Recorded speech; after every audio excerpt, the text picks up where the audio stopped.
याना Jadav school के matter में हमारे बेल एप्लीकेशन पे आर्गुमेंट कल हुआ हमारा, और जो बेल एप्लीकेशन हमने दाखिल किए थे, ये उदय विठलराव देवरे, ये उस टाइम के पे यूनिट के सुपरिटेंडेंट थे।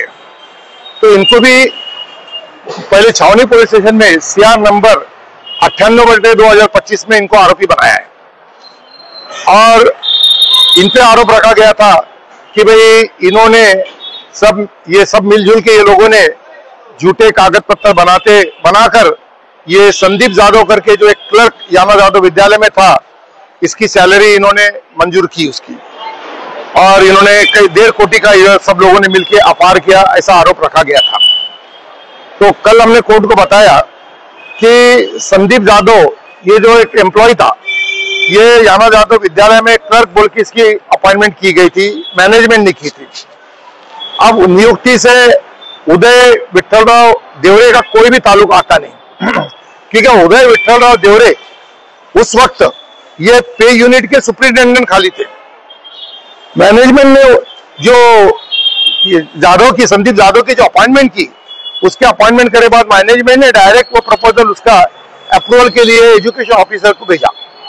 एजुकेशन ऑफिसर का काम है सब पेपर का वेरिफिकेशन करना, छाननी करना, बराबर है या नहीं है। तो एजुकेशन ऑफिसर ने संदीप जादव को अप्रूवल मंजूर कर दिया था, उसके अप्रूवल मंजूर किया। उसके बाद में एजुकेशन ऑफिसर ने वो प्रपोजल मंजूर करके उसका proposal deputy director of education को फॉरवर्ड किया।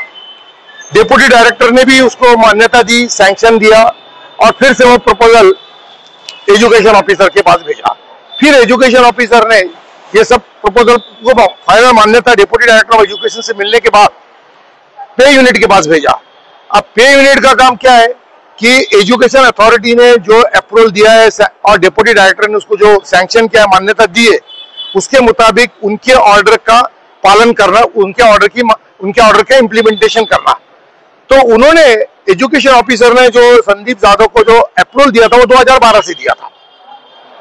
तो 2012 से 2014 का जो वेतन का फर्क था, उसको जो मान्यता एजुकेशन ऑफिसर ने दी थी और फाइनल सैंक्शन जो डिप्टी डायरेक्टर ऑफ एजुकेशन ने दिया था, वो पे यूनिट ने संदीप जादव के खाते में उतना अमाउंट क्रेडिट किया।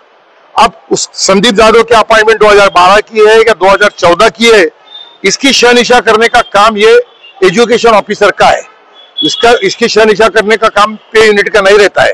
और जो शालार्थ आईडी जो बनती है, शालार्थ आईडी यानी क्या कि मुख्याध्यापक वो जो एम्प्लॉय रहता टीचिंग स्टाफ का, टीचिंग और नॉन टीचिंग का, उसका डाटाबेस ऑनलाइन से एजुकेशन ऑफिसर को भेजता है, और वो एजुकेशन ऑफिसर वो वेरीफाई करता है और शालार्थ आईडी बनती है। जो मान्यता होगा वो किस आधार पर? तो हमने यही कोर्ट को बताया कि इसमें इसका रोल कहीं भी आता नहीं है। जो उदय विठलराव देवरे ने जो एजुकेशन ऑफिसर ने जो मान्यता दी और डिप्टी डायरेक्टर ने उसको जो अप्रूव फाइनल मान्यता दी, उस बेस पे उनकी ऑर्डर का खाली इसने पालन किया है।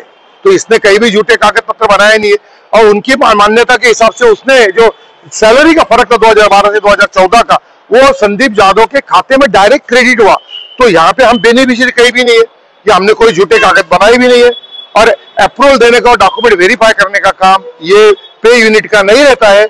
ये अप्रूवल देने का काम और डॉक्यूमेंट वेरीफाई करने का काम ये सिर्फ एजुकेशन ऑफिसर डिप्टी डायरेक्टर से रहता है।